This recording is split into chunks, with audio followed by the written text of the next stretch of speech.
Bismillah ar-Rahman ar-Rahim. It is exactly 9:53 a.m. and whenever I hear the labbaik, I get goosebumps. Alhamdulillah, may Allah subhanahu wa ta'ala send my labbaik once again. Shukr, I was able to perform Hajj in 2013 with my darling son. Inshallah, my labbaik comes once again. We're now crossing over to the UK and we talk with my dear sister, my newfound sister, Layla Ali, to talk to us about a whole host of issues impacting the Muslim Ummah of the UK regarding the Saudi Kingdom's decision on introducing the lottery Hajj system. Sister Layla Begum Ali, Assalamu alaikum. Nice to meet you. Welcome to the program. Salam, Julie. Thank you so much for having me.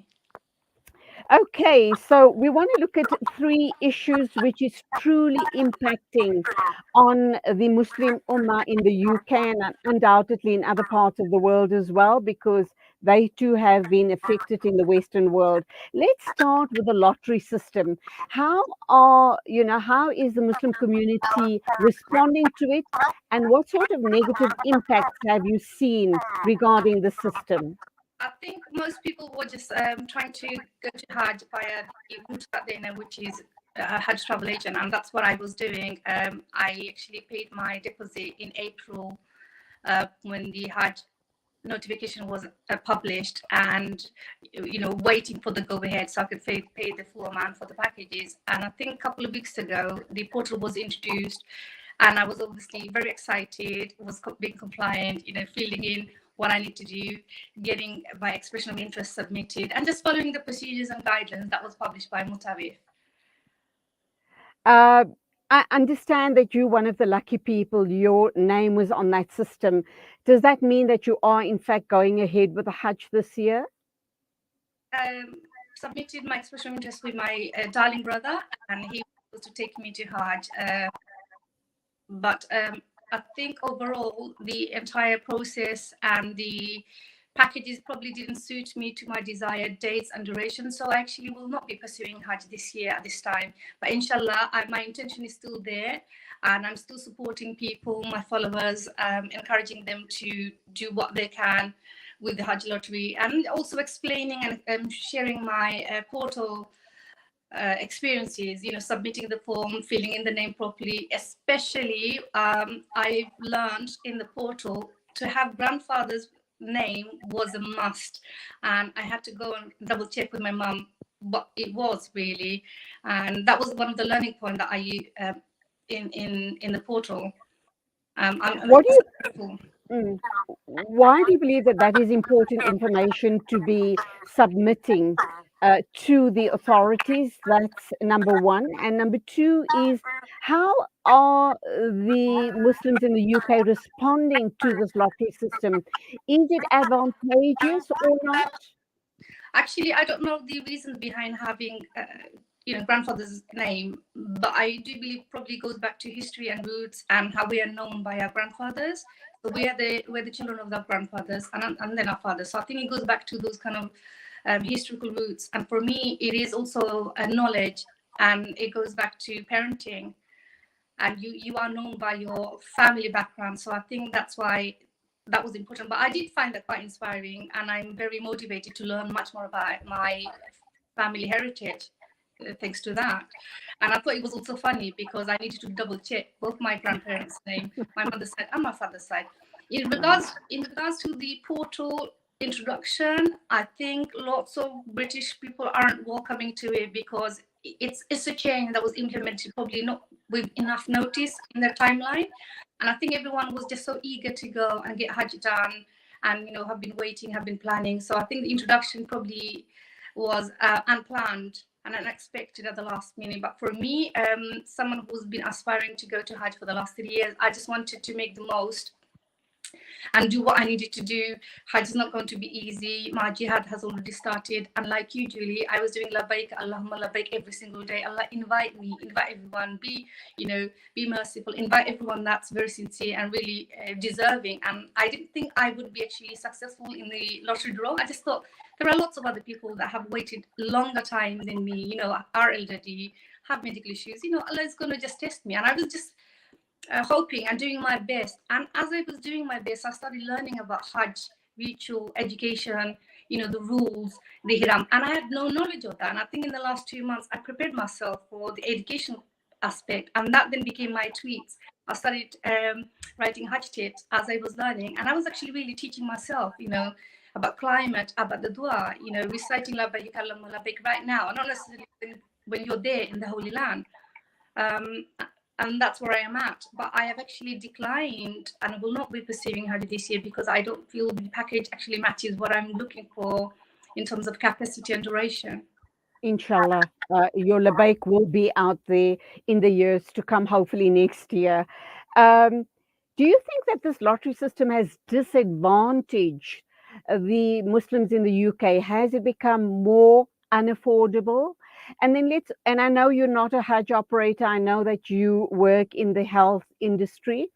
But in terms of the operators, the Hajj operators, obviously it has impacted them very negatively, has it not? I don't really know the differences because I've not been to Hajj before, and I think someone who travels alone independently, I've not ever had to use an agent to book my packages and teach me. I've done it solo.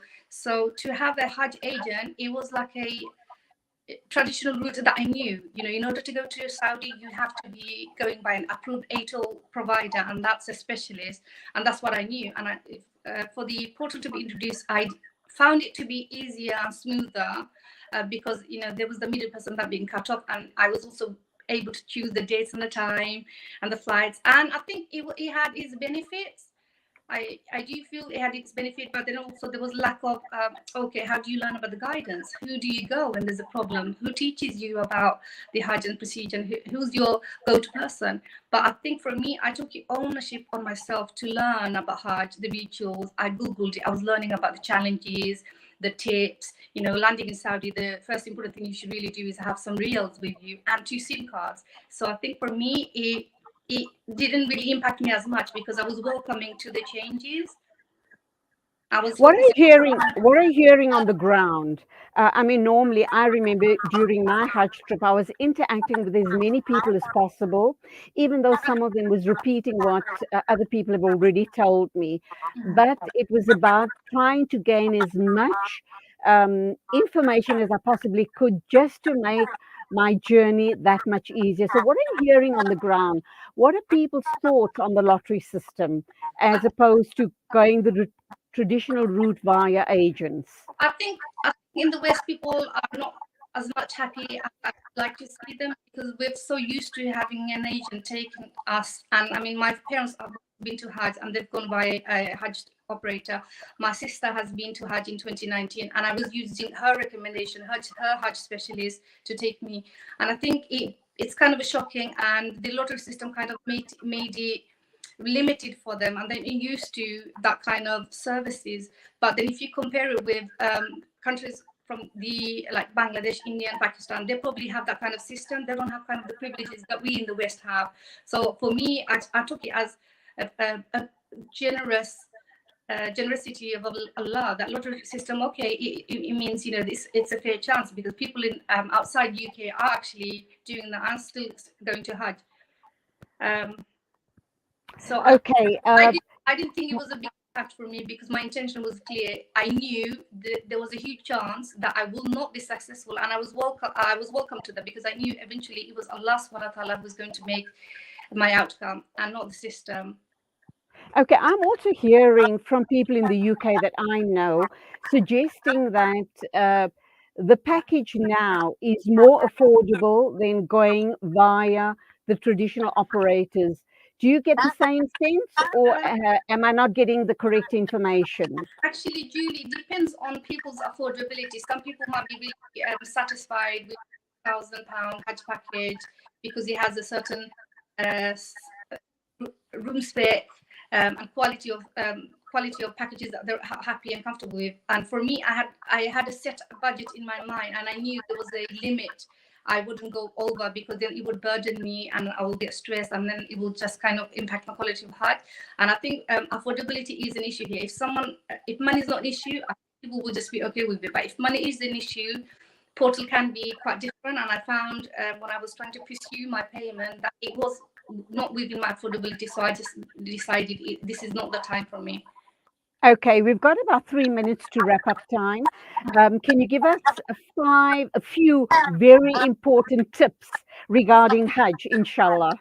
Of course, I think my biggest Hajj tips would be don't forget to take invisible luggage, not just the luggage that has actually clothes in it and ihram and actually invisible luggage also means, taking in your sabr, your consideration, your compassion, your understanding, being flexible, because Hajj is not going to be easy in the desert, in the heat, and being mindful. And if you ever find yourself get moody, make sure you do take some candies and cheer yourself up.